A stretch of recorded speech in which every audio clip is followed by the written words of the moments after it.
Welcome to Coffee and Geography, where my guests and I geek out about the world and everything on it, discovering that we are all geographers in some way, shape or form.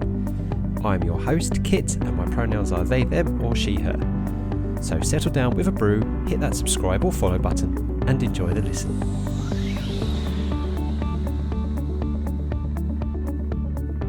Hello everybody and welcome back to Coffee and Geography. So I've got someone with me who is a bit of an enthusiast of things on wheels, particularly buses. And I'm looking behind him on the wall and you have a collection of license plates from all around the world. And we're going to be geeking out over these kind of things, folks, because I am here with Zak Nelson. Hello, Zak. Good evening. Hello. How are you?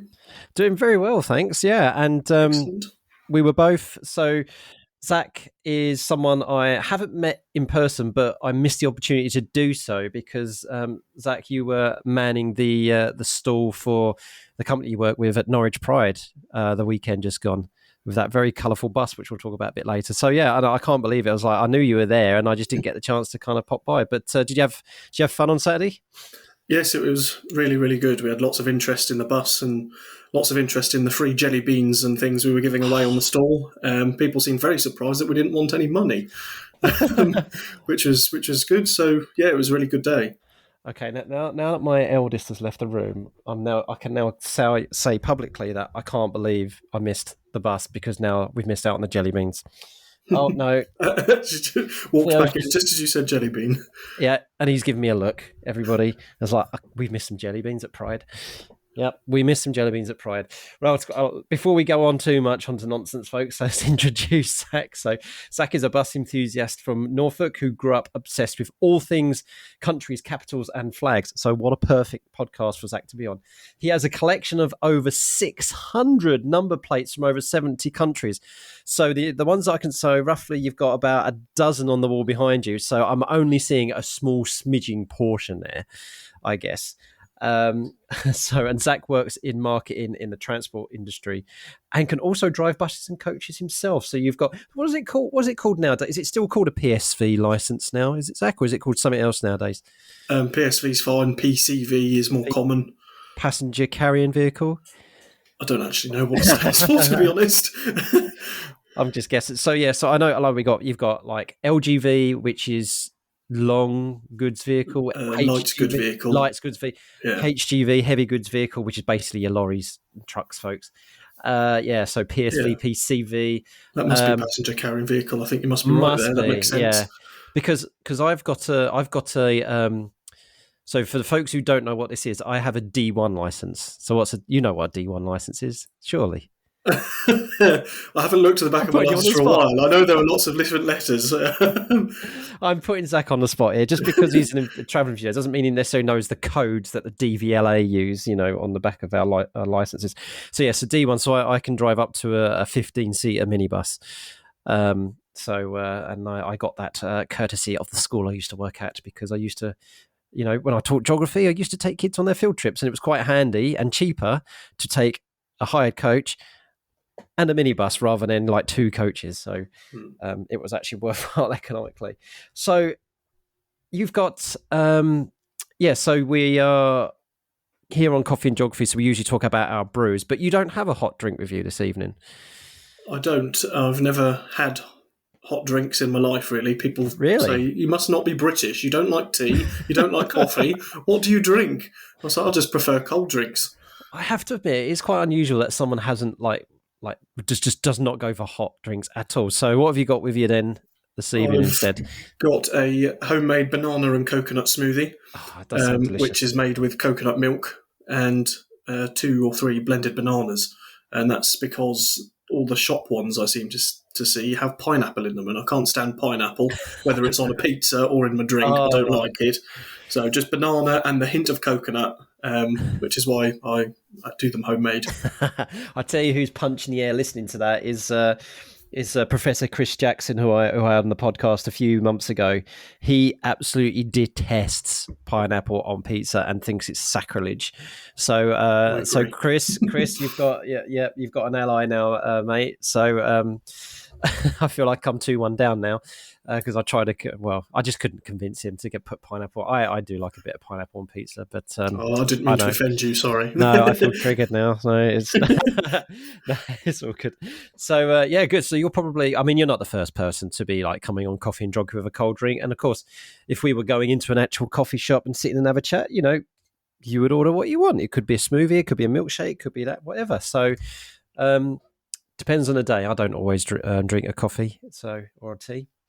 So it's whatever suits you. Right. So, Zach, as we say, you're my. I'm having a glut of guests this season from Norwich, which is not a surprise, bearing in mind that that's kind of the region that I'm in as well.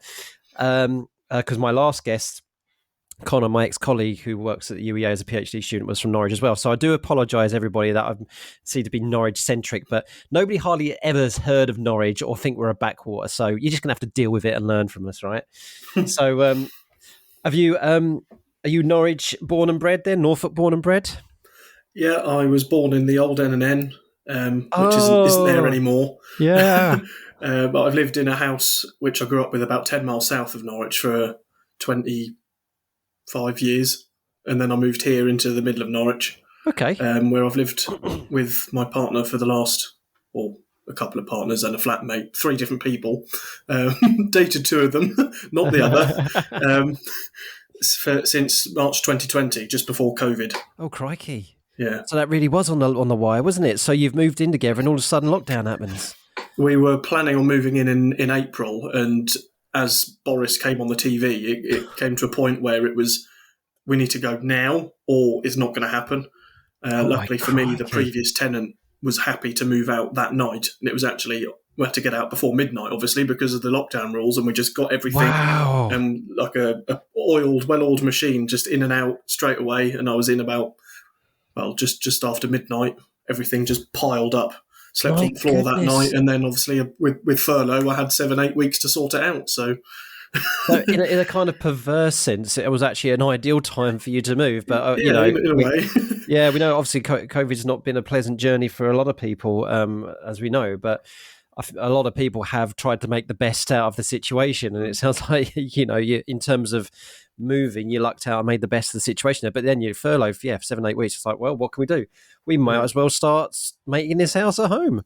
Yeah, and that's what we did, and it was. By the time I went back to work, we were quite pleased with it. But even now, I'm still making little changes, like putting number plates on the wall and things. I was going to say, like, how many license plates do you get on the wall during that time?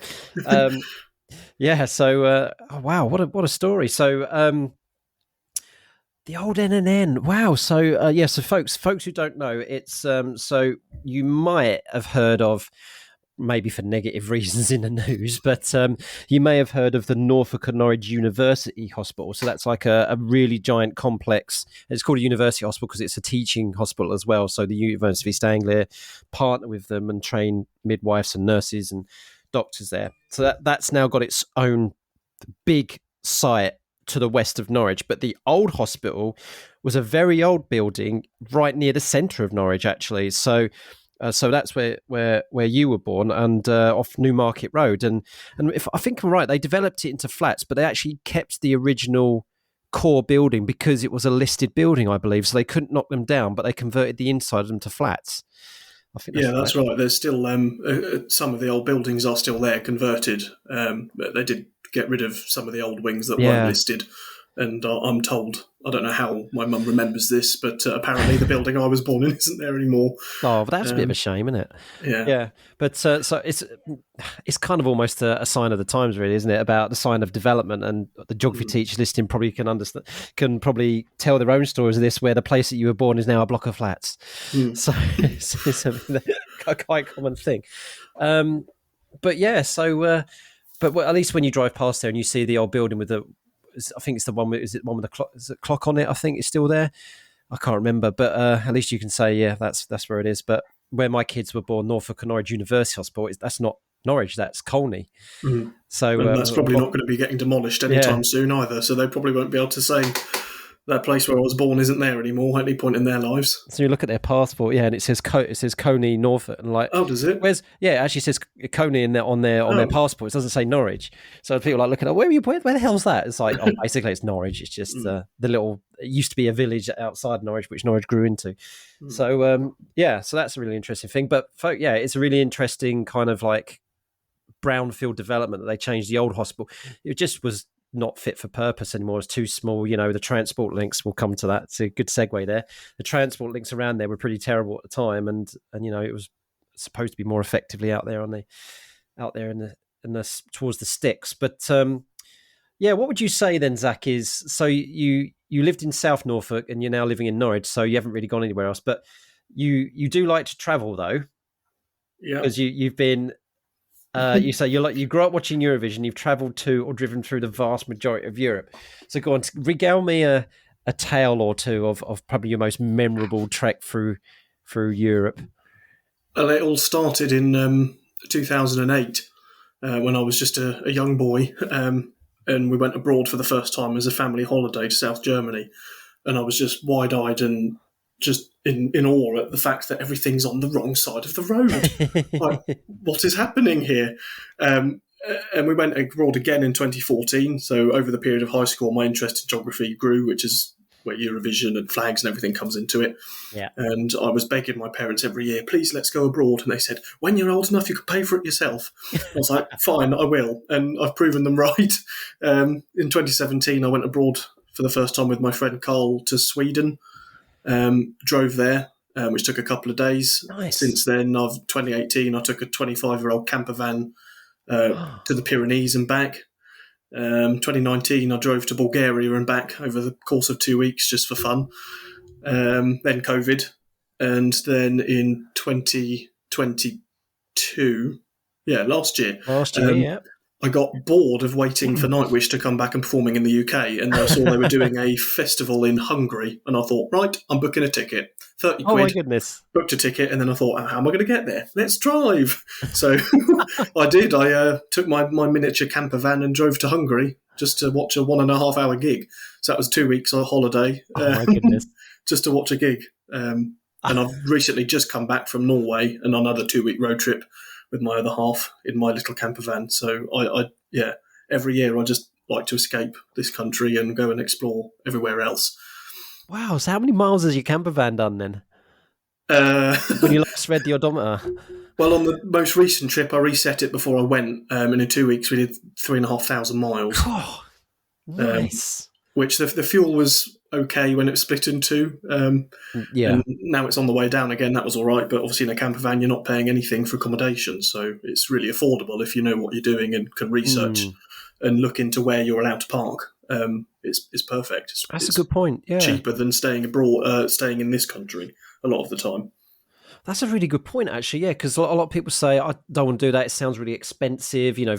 If you don't own your camper van, you got to hire one, and what about getting on Eurostar and all that kind of stuff? And then they say it adds up. But yeah, you're absolutely right. But then when you look at the price of accommodation just for a single night or 2 nights, it kind of like balances out. I mean, that's a pretty good way of doing it. So, okay, I'm going to ask you a bit of... I'm going to tweak this question I was going to ask you then. So I want you to pretend that you can combine all these trips that you did. Maybe you're going to go, shadow Nightwish on their tour or something around you. I don't know.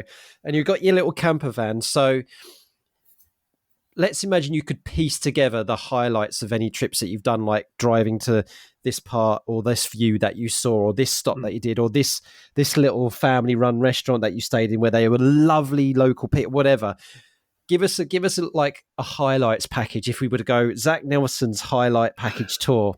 Where you take a camper van, you follow his journey, and here are the highlights you're going to see. So give us 2 or 3 highlights from your various trips then. Wow, that's a big question. I'm digging around in my brain now, just thinking of the best bits, because it's just all been such an adventure. See, I've recently just come back from a road trip, so I'll probably start there because it's fresh in the memory. Yep. There was looking at where do we want to go, and my other half, Elliot, said he wanted to go into Scandinavia. And I'd been there before with my friend Carl. I thought, I'll take you to all the best places we went to, and we'll find some new bits too. And we noticed there's a glacier in the south of Norway, which is still quite north, but Norway's nice and long. So Yeah. it's kind of the most southernmost glacier we could get to, and there was this walk to get up there, which was a couple of hours, and it was a hell of a scary walk.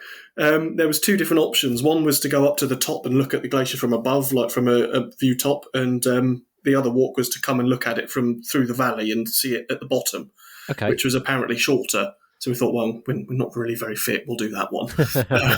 That walk was demanding. There was waterfalls coming across with rocks and ropes, and it was my goodness, genuinely dangerous. And obviously, Norway fit, not UK fit. So you're not really fit for a British person, but like that would be like an easy walk up the park for someone in Norway, probably. Yeah, there were dogs and children just casually skipping up these rocks, and me and Elliot are kind of there just clinging onto this rope, looking down, going, "Oh my god!" Yes, it was amazing, and the walk itself was almost as good as the view when you get there, and you're just standing in awe of this thing, which isn't going to be here for much longer because of obviously climate change. And we just stayed in its presence for a good half an hour, just standing there, just looking at it in complete awe.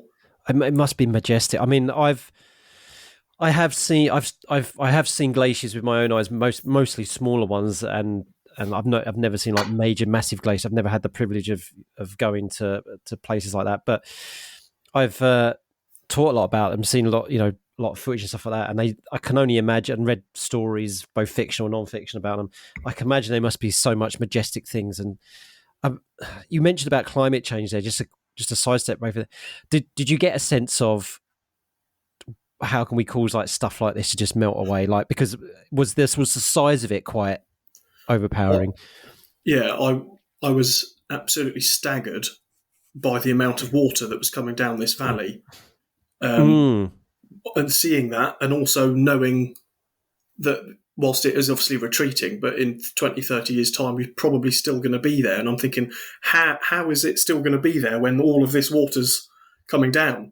It just showed the sheer size of what you're looking at, and how much water and ice there is up there. Yep. Because the whole valley and the whole lake and everything in that area had all come from that.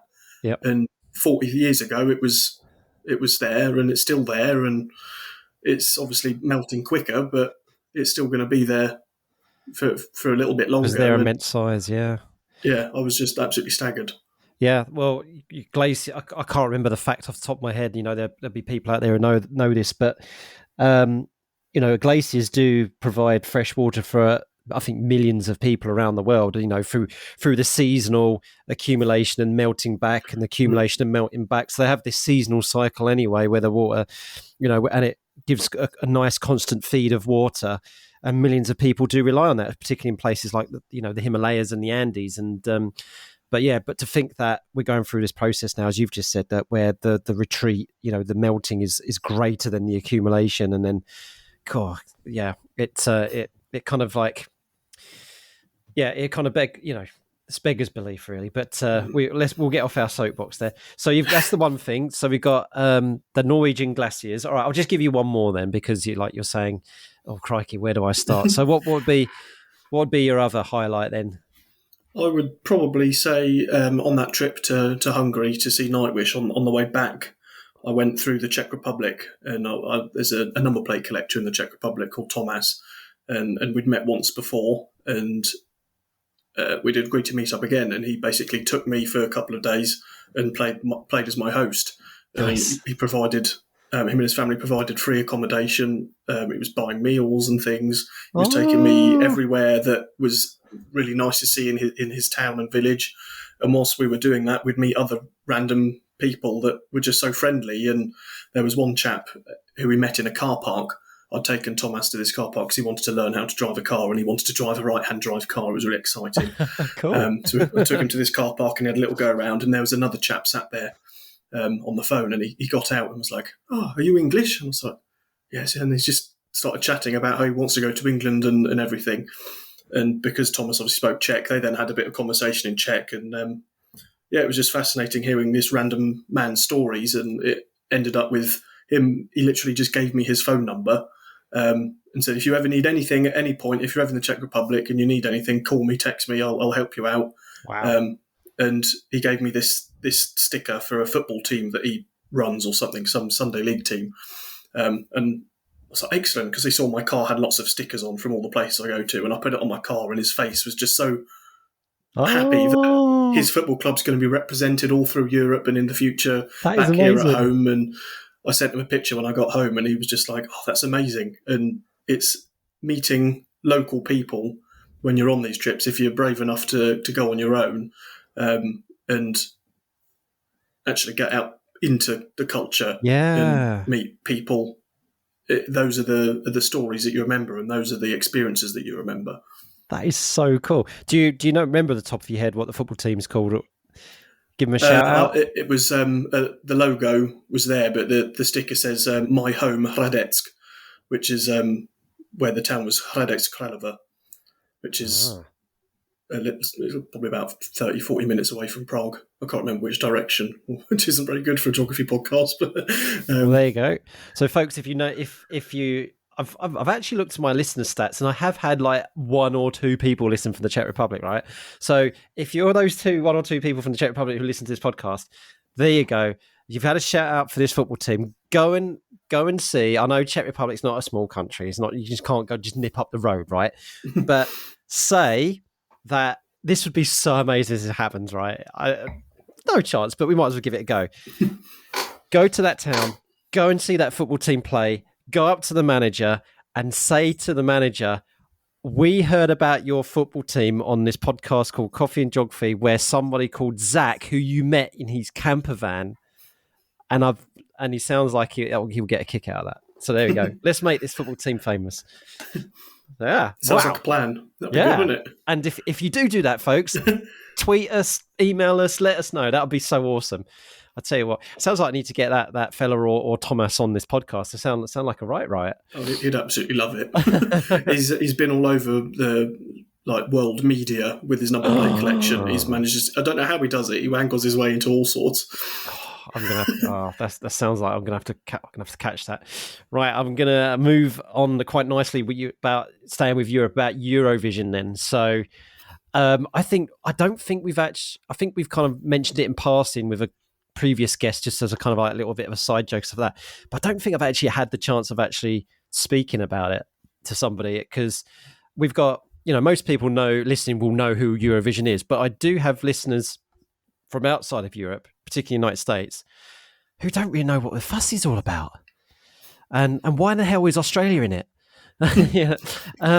But yeah, so I'll let you take on this one. And so how would you best describe Eurovision then, Zak, for people for the uninitiated and the people living under for rock? It's just a whole lot of fun. I absolutely love the vibe. I love the songs. It's a festival of music and a festival of love, really. Some argue would say it's it has the voting can be a bit political, but nobody really cares. Nonsense. Nobody can really care about that, really, do they? It's all about the music. Yeah. So basically, folks, what it is that you go through like preliminary rounds, semi-finals, stuff like that. But let's just go straight to the final. Basically, you have about 24 countries are represented by a single act, which of music, and it could be any kind of music. It could be metal, it could be rock, it could be opera, it could be a ballad, it could be jazz, whatever it is, right?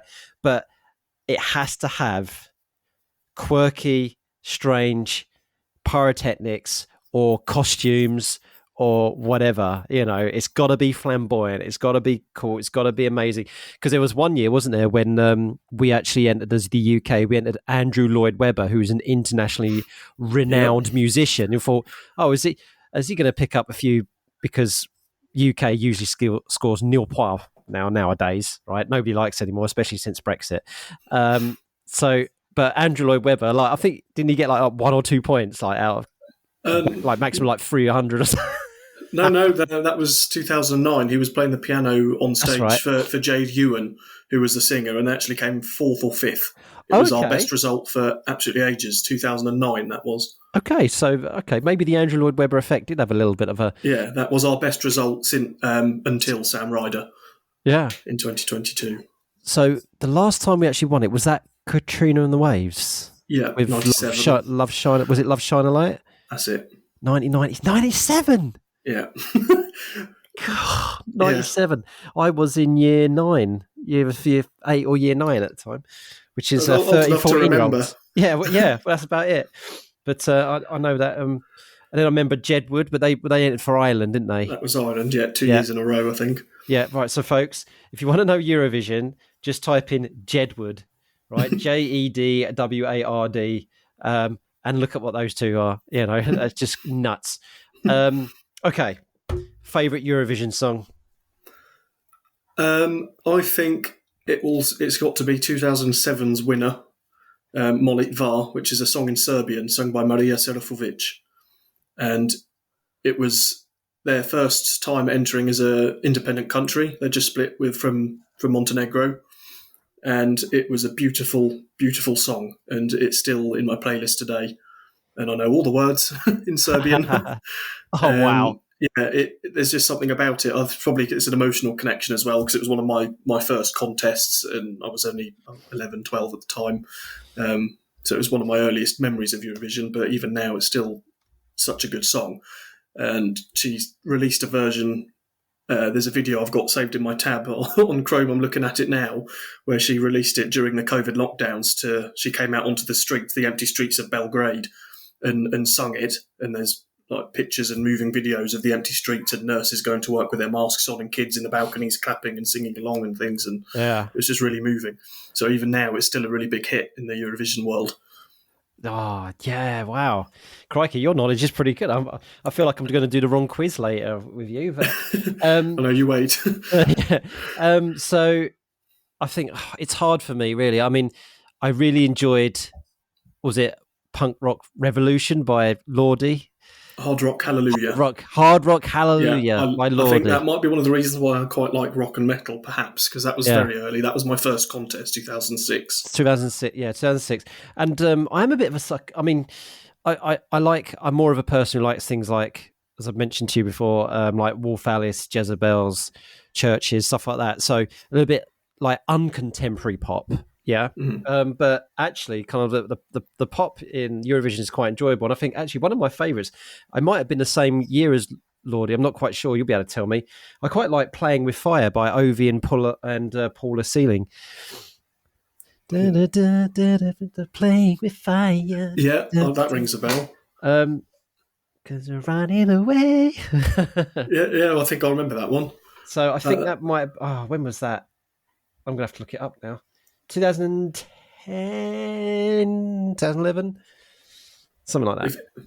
If it's not within the last 10 years and it wasn't a song I liked, it probably has just slipped away into the background somewhere. But I recognise it from your singing, so that's a positive sign. Actually, okay, from my singing anyway. Yeah.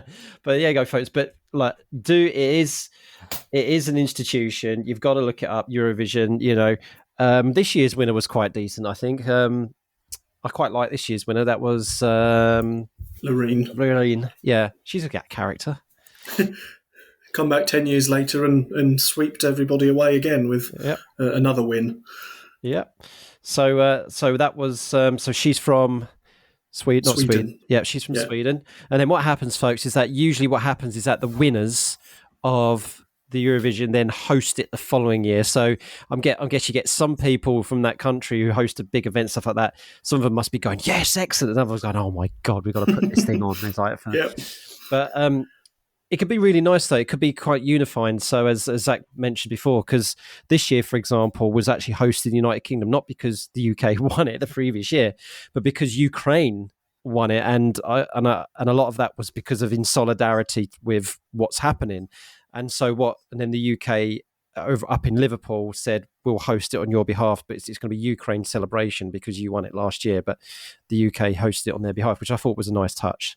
So to make sure that they got the celebration of that. So yes, it was a really good event. Obviously, because the UK came second, they were next in line once it became apparent that Ukraine couldn't host. And I went up to Liverpool and they did a really good job on making it very clear that this is Ukraine's party, as Sam Ryder put it. It's Ukraine's party, but it's at our house. Yep. And it was really good. Yeah, and it's a geography teacher's dream, really, like Eurovision, because when they do all the little vignettes, when they introduce in all the countries before they come on in their act, and they do like it's almost like a bloody tourist little vignette, isn't it, about the place? They call them postcards. Postcards, that's right. Yeah. So, and I bet you're going like, I've been there. Pretty much. Oh, awesome.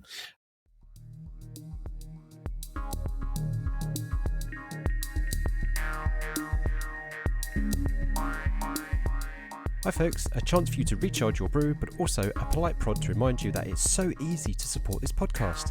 Simply liking, sharing, rating and reviewing means that it will get on more people's radar. Also, there are a few links down in the description which may be of mutual benefit. Please do check them out.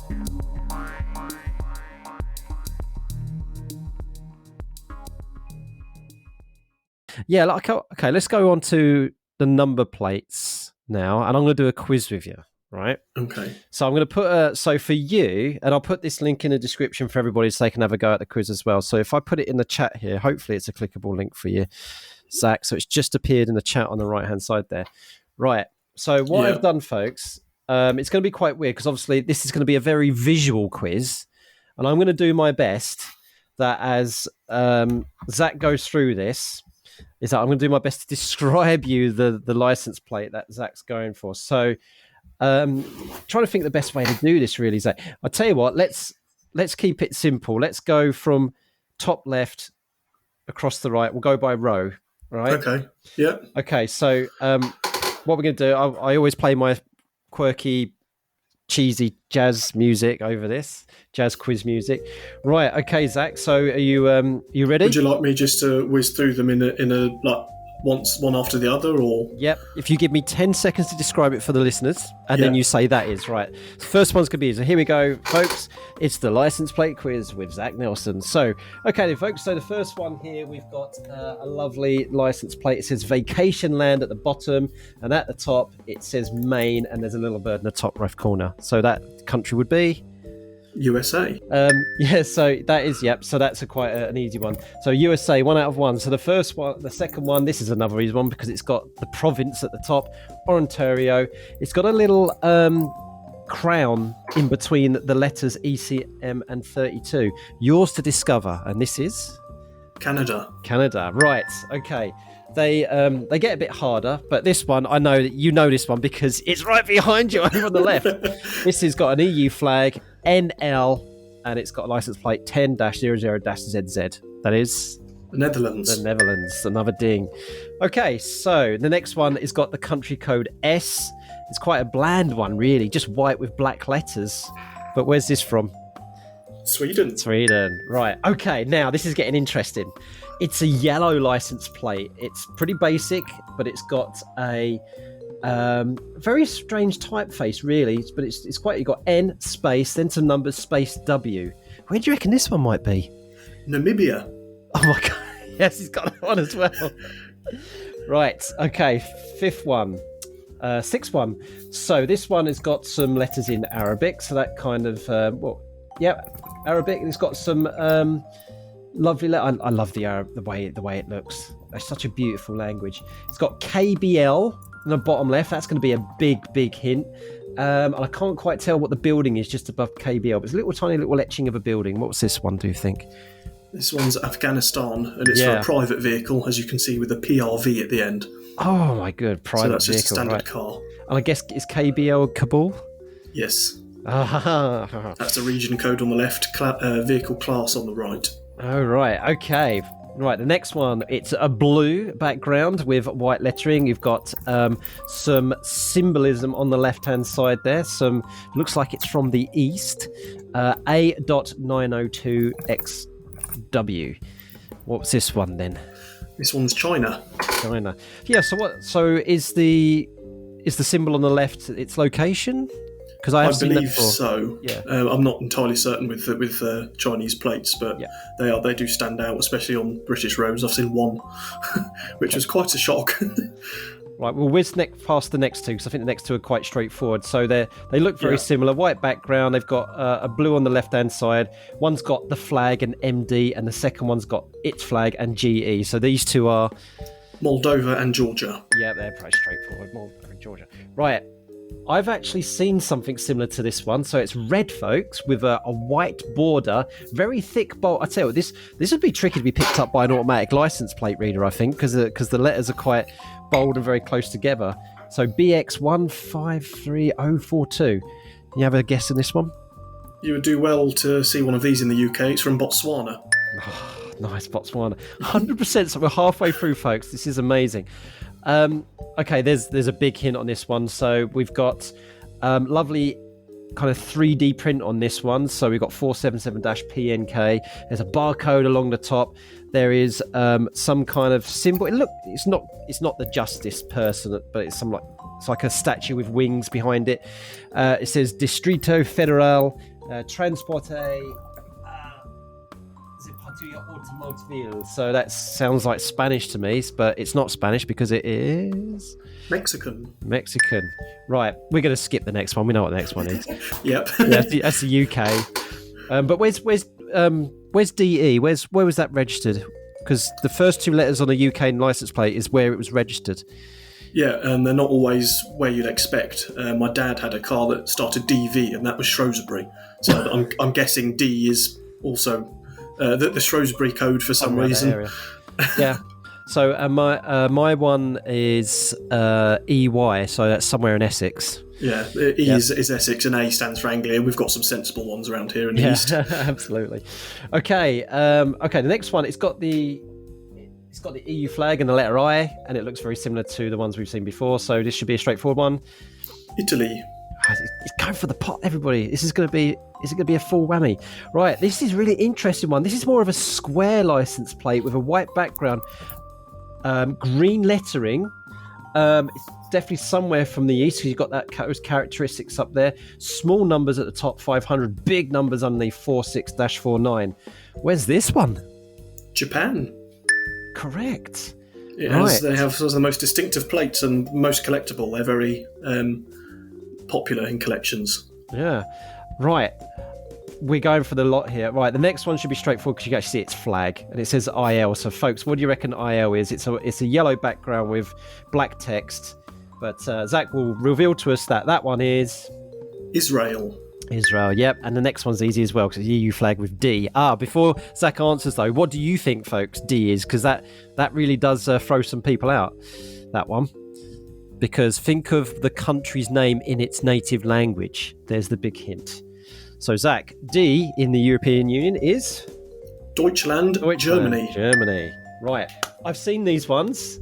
These are beautiful. So this is quite a lovely one. I love this one.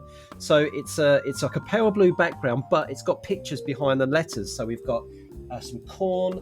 I think that's some kind of animal. It looks like a horned animal. Can't quite make sure what it is. A sunflower, and there's something else behind that as well. And it's got a nice green little bottom there to represent the land. So DSM space 032 space NW. So have you seen this one, Zach? I have. I've got a couple in my collection. I've also somehow seen a couple of cars dotted around Norfolk with these number plates, and they are South African. Really? I've got to keep an eye out for those. Okay. Right. Okay, so this one is really interesting. So black border, white background, black text. It's got a little red symbol on the left. It looks like it could be a temple or clock tower or something like that with a little... looks quite Eastern there or whatever, but we've got MNG in the middle and some rather strange characters on the right hand side, which looks so it's definitely a non-English, a non-Anglican language. So this one is, Zach, Mongolia. This is amazing. You're gonna get all of these. This is amazing. But the last one could... I don't think the last one could throw. Right, we'll give you the next one is Belgium. If you're gonna get all the other ones, that's quite similar.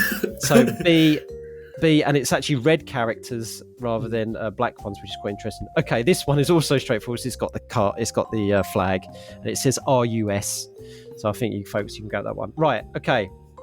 This one is a blue background, silver grey writing, nice grey silver border, and it has the word Victoria along the bottom, and it's definitely a personalised number plate because it's TTAM, fella.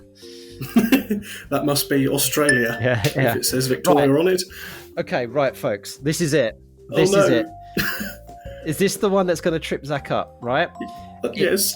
it's okay. It's white with a pale blue border and blue characters. Right. The first two characters are definitely some kind of Sanskrit. It's not English, so maybe it's somewhere out east or somewhere like that. I do not know what they stand for. There's something in the top right. I can't quite make out. It's like a little tiny stamp or something like that. But whether that will help at all. Right. The grand finale. Are you going to guess it? I have been typing in Thailand for a little bit and pressing enter, and nothing's been happening. Okay, it must not be Thailand. Although when I typed in Moldova earlier, that didn't work either. Yeah, so I'm not entirely sure why.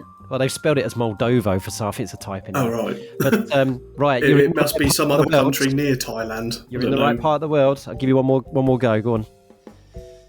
Cambodia. Okay, yeah, I have to say it was Laos. But fair enough. Goodness me! So there was 20. What? There was 22 there. You got 21 out of 22.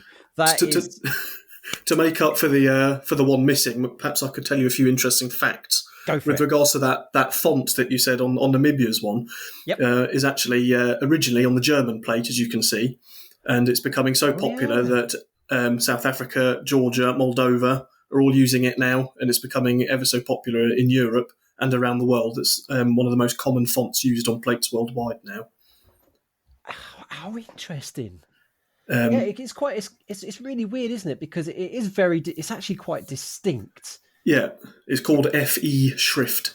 Oh, that is incredible! And it's downloadable for free. Oh, that's it. I do like and one more little fact on Belgium's plate. If you can see the little seal above the first dash. Oh yeah. Yeah, that is the government seal, and that's because in Belgium the government supply you with the rear plate, but the front plate you have to go and get made up at a garage yourself. Okay. For some weird reason. So that's why if you go to Belgian front plates, you'll see all sorts of different designs and colours and things, a bit like in the UK, different style badges and different style fonts, but the rears will all look the same and they'll all have that CV seal on. Nice. Oh, that's amazing. Oh, thank you for those facts. That definitely tickled a lot of our listeners. I'll tell you. Yeah, so the game I used to play quite a lot in the past, particularly when I was traveling around the United States with my wife and her family, is the license plate game where we always used to go on this road trip between the Twin Cities in Minnesota all the way out to Bozeman, Montana, where the family had a house. And that was 1,000 miles one way. And then we'd try to tick off as many license plates as we could possibly. So, look, obviously, there's Montana, there's Minnesota, there's North Dakota. They were easy, those ones. But then we would, if we could spot like a Hawaii one or an Alaska one, we'd be like, amazing. But yeah, there'd always be like in Illinois, there'll always be like a Washington, there'll always be, because there's a lot of tourists coming from those areas, New York and whatnot. But if we could find that, there was 1 year, I think, where we got 49 out of the 50 states. No, we got 50 out of 51 because we actually did see a Puerto Rico, which was amazing. But then we had Hawaii and we had Alaska. I can't remember the one that we couldn't get, which was bizarre. Rhode Island? Yeah, it was something like that. It was some like small little state out in the east or something like that. But yeah, I can't believe it. We got Hawaii and Alaska 1 year and we didn't get. So, oh, well, yeah, give that a go next time you go road tripping in the States, folks. See how many license plates of the states you can get. Or if you go around Europe, do what Zach does, do all the European ones. That was fun, I promise. Yeah, well, I had fun just in the last 10 minutes. So, geeking out on that.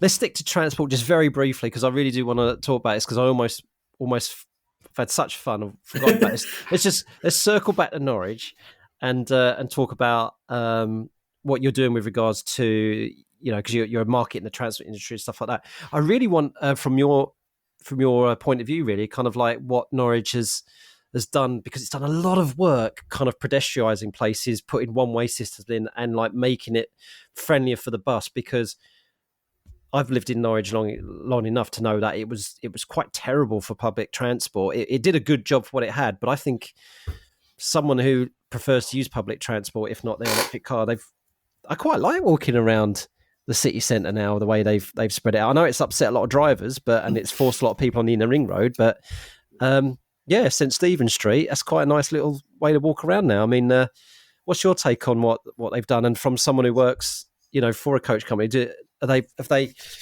made hay with that? Do the bus drivers enjoy going down those streets now rather than trying to knock over in between weaving up all these cars and everything that just park there randomly? Yeah, so I remember when St Stephen's was made unavailable to general traffic. Let's put it that way. Yeah. And as a young bus spotter at the time, it made my life taking photographs a lot easier because I don't have to keep trying to get it in between the gaps of when cars were coming.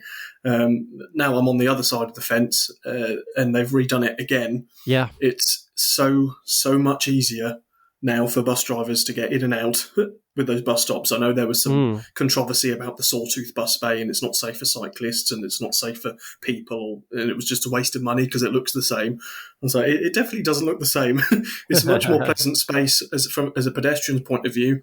All the buses have individual bays now that they can drive in and drive out of. And yeah, it's just a pleasant place to catch the bus. Now the bus shelters are in, finally. Yep.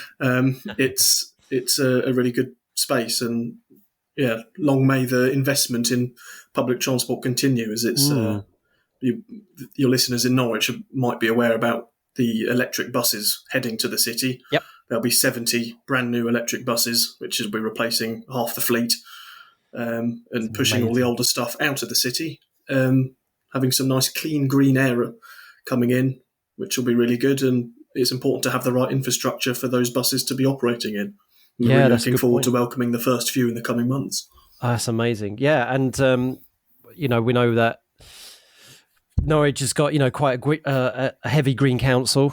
There's a lot of green councillors on the Norwich City Council, and they definitely are trying to do the best that they can. And I think what I like about it as well is that you're never going to please everybody with these kind of stuff, because when you retrofit a city around the car, and then people get used to that as a way of life and a way of traveling, then there's going to be opposition to that.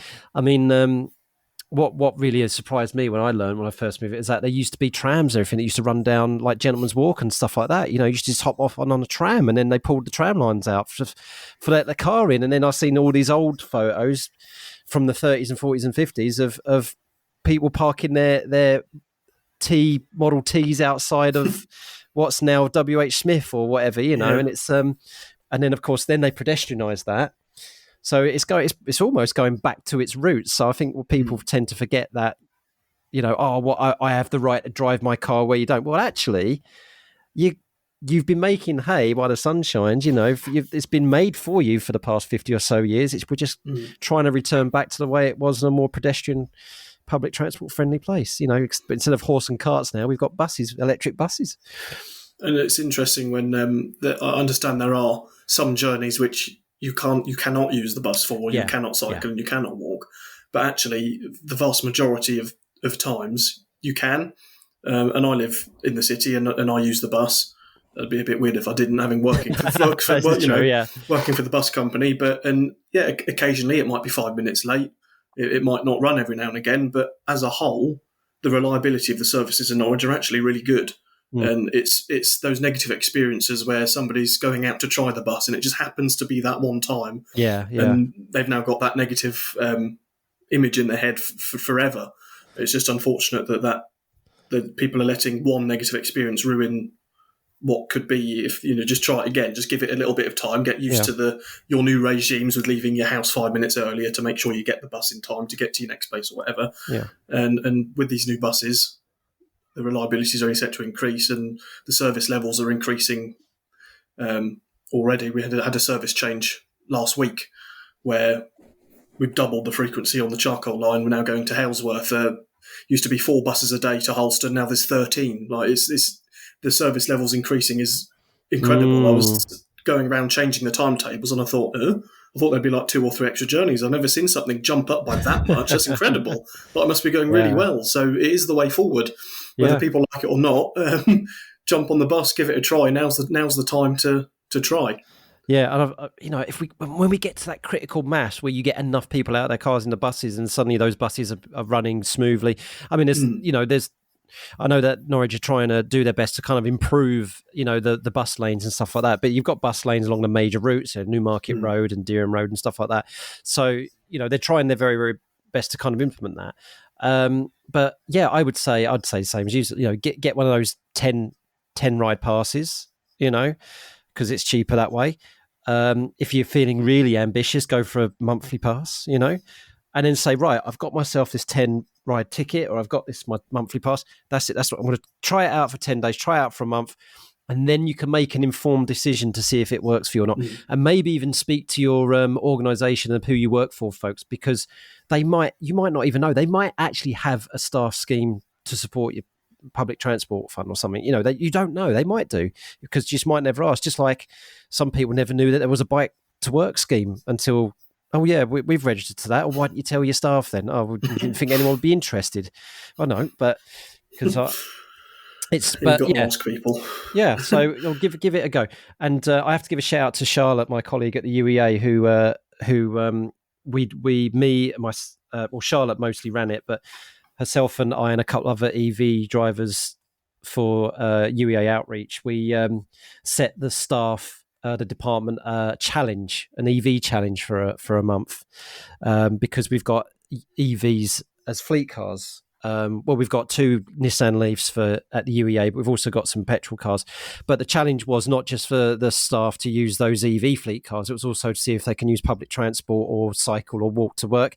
And they had to provide evidence that they've done it. So it could be a selfie of them walking to work. It could be, a snapshot of an app that shows their steps that they've done, whatever it is. It's just a bit of fun, and there's little kind of vouchers of prize for the winning team and stuff like that.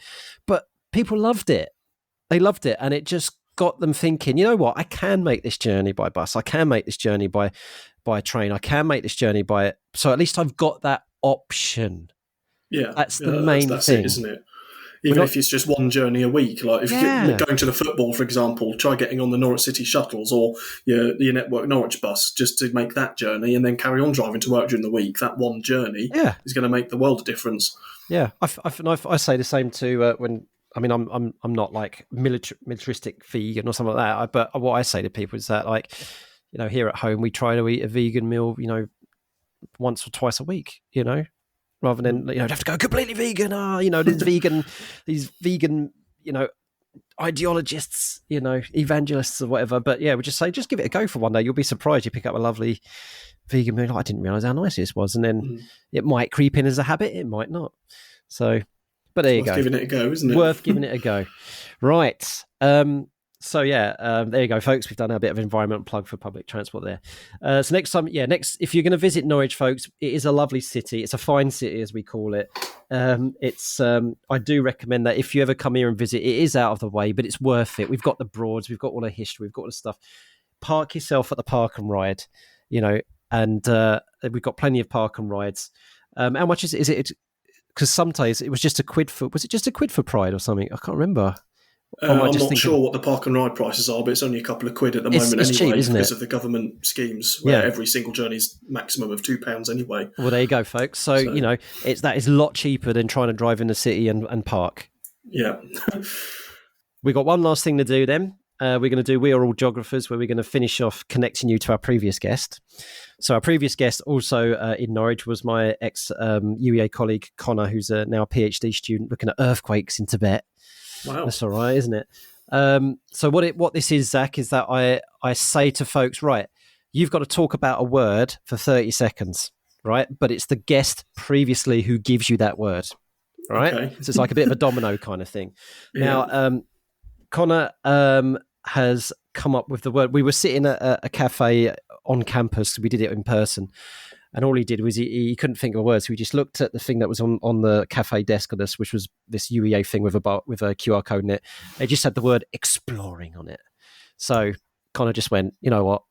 I'm going to choose the word exploring. No, actually, I think that's a perfect word for you, given in mind what we've just talked about. I'm so relieved. Yeah. So Zach, you can see the timer up there in the top left. So whenever you start, give yourself 30 seconds to talk about the word exploring in any way, shape, or form you so wish. Okay, well, on the subject of bus travel, why not in this summer holidays go exploring by bus? There are some handy maps available at the bus station for the Connect bus and First bus as well, where there's literally, it gives you days out ideas by bus. It tells you where to catch the bus, what bus to catch, where you're going to. It's got pubs and walks and theme parks and beaches and all sorts of things like that. And it's the perfect thing to go and pick up to go exploring by bus. So get off down to the bus station or the travel shop on Castle Meadow, pick up an explore map, and go explore. I have to applaud that. I don't often applaud the We're All Geographers there, Zach, but that was perfect. That was perfect. Thank you. Right on message. Yeah, I fully agree with that. One of the best ones for me, the one along the Norfolk coast, the coast hopper. Yeah, love it. Absolutely love it. My favourite is the open top bus, which goes from Great Yarmouth to Hemsby. Oh yeah, and it's the 1C. It's about a 45-minute journey, end to end, open top. You get to see the coast and the Scroby Sands when you get to the seafront. It goes all the way down the attractions, past the big wheel and the fairs and everything. It's great. And if you're lucky, I might be driving it. Cool. I love it. Yeah, we never got onto like what all the buses and coaches you could drive. Oh, right, Zach. So before we forget, then, so for my next guest, whenever and whoever I speak to, what are you going to go for your word?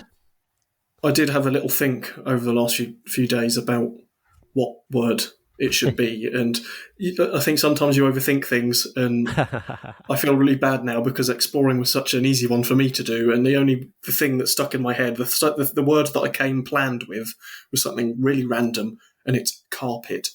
Oh, let's do it. Is that okay? Yes, totally. Is it doable? Random is great. We love random. I've had look, folks, I'm not even going to tell you what the words. You just have to listen to the old podcast. But I've had some random ones, really like trampoline, toenail, and stuff like that. But I don't think I'll be able to speak for 30 seconds about toenails, to be honest. Right, Zach. So, do you have any shout outs you'd like to give? I'll shout out my other half, Elliot, for making that lovely milkshake smoothie. Thank you, Elliot. And shout out to everybody that came on the Pride bus during Norwich Pride the other day. That was a really fun day, and lots of people came up and said how awesome it was and how much it meant to them that it was out working every day. So yeah, that's it, folks. And it's one thing that is quite nice to see, because I've seen that bus, on the lead up to this Pride, obviously it's got its livery, it's got its decals on, and it's nice to see that bus is out there, and it's not just for Pride Day. So Norwich Pride, which is usually the end of July. So I want to say, well, we're both members of the LGBTQ community, but from the trans community particularly, that really does mean a lot. So thank you first for that. It really does mean a lot. And we've had too much, as you could probably attest to, Zach, we've had too much performative fair weather allyship by corporations, and we need to see it all year round, not just for a single day. So thank you so much first. And for people who absolutely love your wackiness about, we didn't even get the chance to talk about, symphonic metal in general. You'd mentioned that you love Nightwish, but if people love that kind of music, or they want to geek about Eurovision, license plates, Europe, buses, where can they find you on social media? Well, I am easily accessible on Twitter, or X, as or whatever they is. call it. Oh my God. So is it still tweet? So you can X me. We'll all have to get used to this. At Zak_Nelson22, and that's Zak Z-A-K, not Z-A-C or Z-A-C-H, Z-A-K. I'm also on TikTok under at busman_Zak. So I do videos about my work on there. So there's lots of behind the scenes, cool little videos that you can find on there. Nice. So if you get on TikTok, drop me a follow, and I'll interact with you there. That's awesome. Yeah, I don't know. I'm like, when you get to like a freezing pool of water and you're like dipping your toe, and that's TikTok for me. I'm like, I don't want to dive in. It's just too cold. That was me initially. I joined in April last year, and I just started posting thinking, well, this is fun, and ended up getting a lot of interest. And now it's really good fun. And a year later, I'm really pleased that I did it. Oh no, not you as well. It's not just for the kids. God. Oh, I don't know. Right. Zach, I've really enjoyed this evening's chat. It's been lovely to get to know you, and hopefully the next time I'll actually get to see you in person. Next time there's Pride, well, at least next year. If you got the Pride bus there again, I'll definitely make sure I come and pay a visit, get some jelly beans. Excellent. At least keep the kids happy. Thank you very much for your time, Zach. Thank you. thank you so much for listening. We hope you had fun. If you haven't already done so, please subscribe so more stories and experiences can drop into your favourite podcast app. If you fancy being a guest or have any feedback, follow us on Twitter at coffeegeogpod and send us a DM. Or you could email coffeeandgeog@geogramblings.com. Until next time, keep geogging.